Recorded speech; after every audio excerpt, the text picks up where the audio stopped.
Assalamualaikum anak-anak hebat. Apa kabar kalian hari ini? Kita masih pembelajaran dari rumah. Materi kita kali ini adalah tema 2, selalu hemat energi, subtema 1, sumber energi, pembelajaran 2, muatan PPKN dan SBDP.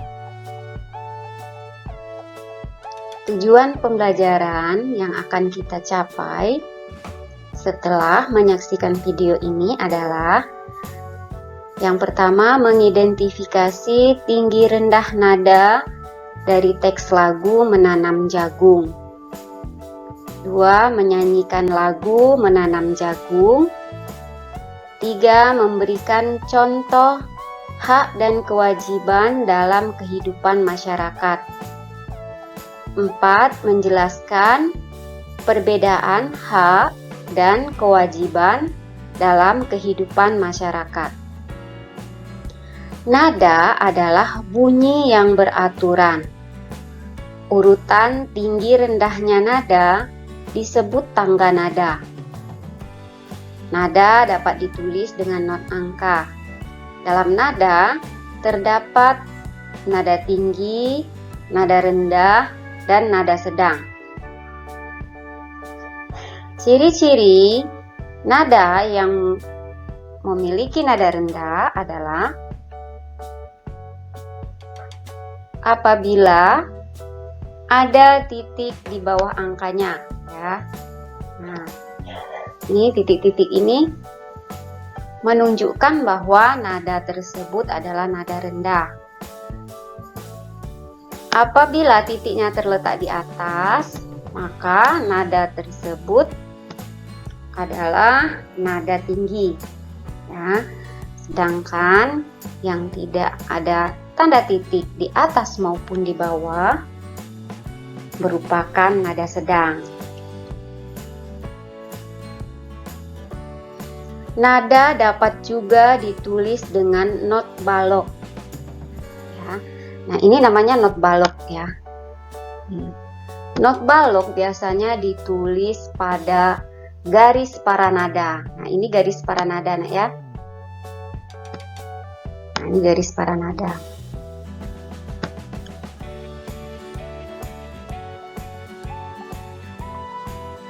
Nih. Jadi ada berapa garis paranadanya? Ada 5, ya, ada 5 garis paranada.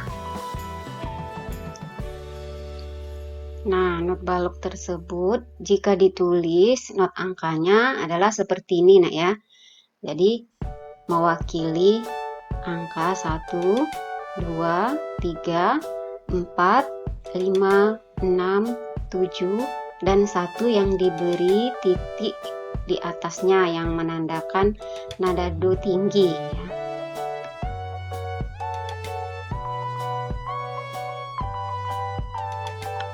Nah, tinggi dan rendahnya nada ditentukan oleh frekuensi bunyi.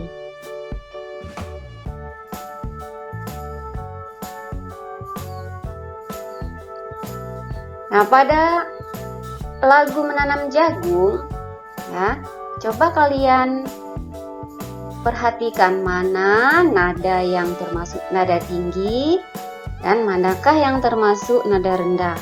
Ingat tadi ciri-cirinya. Nada tinggi itu ditandai dengan tanda titik di atas angka, di atas not angka, ya, dan nada rendah ditandai dengan tanda titik di bawah not angka. Nah, seperti ini, ya. Ini merupakan nada rendah. Sekarang Ibu lingkari yang nada rendah, ya. Nah, ini nada rendah. Nada rendah, ya.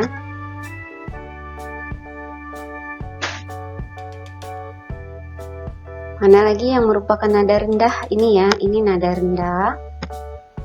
Nada rendah. Nada rendah, ya.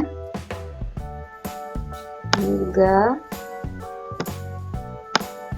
Nanti kalian lihat adakah di antara nada-nada ini yang merupakan nada tinggi.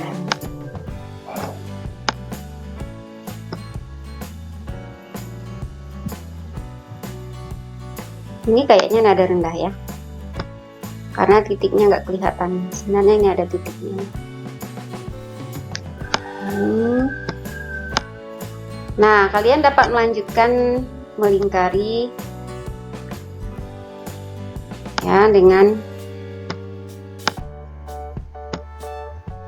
nada yang lain.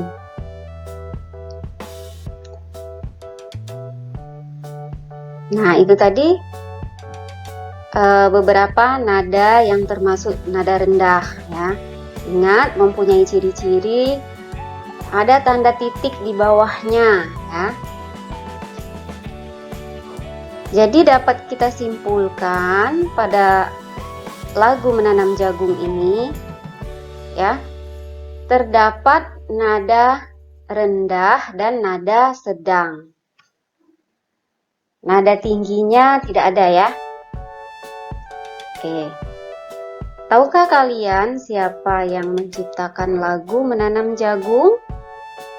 Ya, benar sekali. Lagu Menanam Jagung ini diciptakan oleh Ibu Sud ya. Ibu Sud. Nah, biramanya berapa? Biramanya adalah 4/4 ya, 4/4. Apa arti birama 4/4 ini ya? Artinya satu birama itu dari mana ke mana nih? Dari tanda ini ke sini, ini dinamakan satu birama ya. Nah, dalam satu birama ini terdapat 4 ketukan ya, 1, 2, 3, 4 ketukan. Jadi arti birama 4/4 itu adalah bahwa dalam satu birama terdapat 4 ketukan. Nah, sekarang kalian lihat lagi, ada tanda garis di atasnya nih ya. Nih, mana? Ini aja yang ini, yang kosong. Ini ada garis di atas angka 2. 2 angka ini ada garis ya. Ini menunjukkan bahwa ya, angka ini masing-masing, not angka ini masing-masing nilai ketukannya adalah 1/2 atau setengah ya. Nilai ketukannya 1/2 atau setengah. Nah, anak-anak, kalian tentu bisa menyanyikan lagu Menanam Jagung ya. Coba kalian nyanyikan di rumah, kemudian nanti kirimkan, boleh video, boleh voice note ya, rekaman suara juga boleh. Boleh diiringi musik, boleh juga tidak ya. Nanti musiknya Ibu lampirkan di bawah YouTube ya. Nah, anak-anak, tumbuhan jagung ya, ini dapat tumbuh karena ada air. Karena ada air, maka tanaman jagung akan tumbuh. Semua tumbuhan membutuhkan air agar bisa tumbuh ya. Membutuhkan juga sinar matahari agar bisa tumbuh. Nah, energi air ya, ini juga merupakan salah satu sumber energi yang dibutuhkan oleh semua makhluk hidup yang ada di bumi. Manusia juga membutuhkan air untuk beraktivitas. Ketika setelah olahraga ya, selesai olahraga kita merasa kehausan, jadi kita butuh minum air. Jadi tidak hanya tumbuhan, tidak hanya manusia, tetapi hewan juga membutuhkan air ya. Hewan juga membutuhkan air. Nah, air ini selain untuk diminum, air juga digunakan untuk memasak, mencuci, ya, mandi. Nah, air ya, energi air juga dapat dimanfaatkan sebagai sumber energi listrik. Salah satunya adalah kincir air. Nah, kincir air tersebut dapat dimanfaatkan sebagai sumber energi listrik. Ya. Jadi salah satu sumber energi yang juga banyak digunakan oleh manusia adalah air, dan dapat dimanfaatkan untuk membuat kincir air sebagai pembangkit tenaga listrik ya.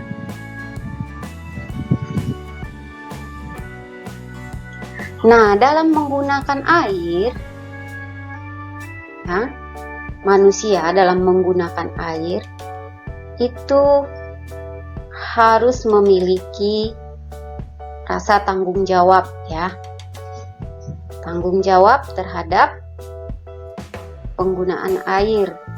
Artinya, kita tidak boleh membuang-buang air ya. Jadi kita harus berhemat.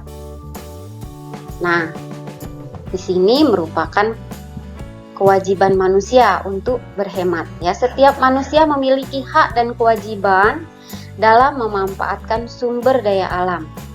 Misalnya air untuk berbagai keperluan. Apa itu hak ya?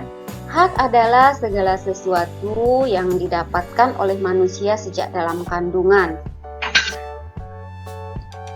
Apa itu kewajiban? Ya, kewajiban adalah segala sesuatu yang harus dilaksanakan.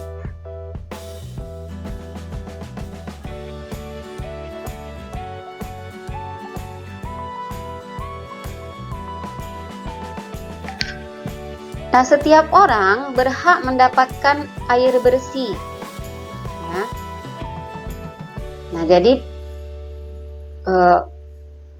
hak untuk mendapatkan air bersih itu dimiliki oleh setiap orang. Ya. Kemudian hak mendapatkan aliran air yang lancar. Nah jadi kalau kita memiliki siring untuk mengalirkan air di depan rumah ya, maka kita jaga aliran siring di depan rumah kita itu agar tidak tersumbat dan tidak mengganggu orang lain ya. Kemudian hak yang lain dalam pemanfaatan air ini adalah hak memanfaatkan air untuk mandi, mencuci, dan minum. Kemudian hak memanfaatkan air untuk mengairi sawah ya.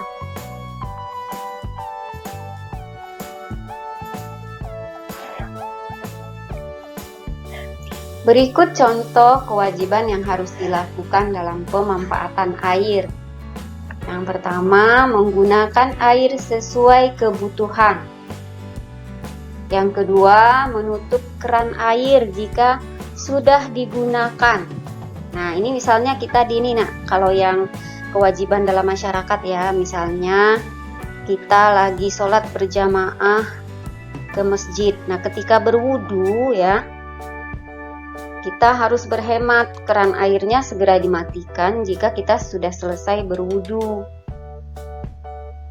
Kemudian kewajiban yang lain berikutnya adalah tidak mencemari air dengan limbah. Nah, jangan kita membuang limbah sembarangan di air ya, sehingga air menjadi tercemar, orang lain jadi tidak dapat menggunakan air tersebut. Membersihkan sungai juga merupakan kewajiban ya yang dilakukan dalam pemanfaatan air dalam kehidupan bermasyarakat. Kenapa? Karena sungai itu kan dipakai bersama-sama ya. Nah, dengan membersihkan sungai berarti kita sudah melaksanakan kewajiban kita ya terhadap pemanfaatan air. Kenapa? Karena kalau sungainya bersih, kita juga akan mendapatkan hak kita, yaitu mendapatkan air bersih ya. Jadi antara kewajiban dan hak, antara hak dan kewajiban itu memiliki keseimbangan ya. Jadi kita sebenarnya harus melaksanakan dulu kewajiban, baru kita dapat menerima hak kita. Jadi laksanakan dulu kewajiban, baru kita menerima hak. Nah, Nah, demikianlah nak penjelasan video ibu kali ini. Semoga kalian dapat memahaminya dan selalu semangat belajar dari rumah. Assalamualaikum warahmatullahi wabarakatuh.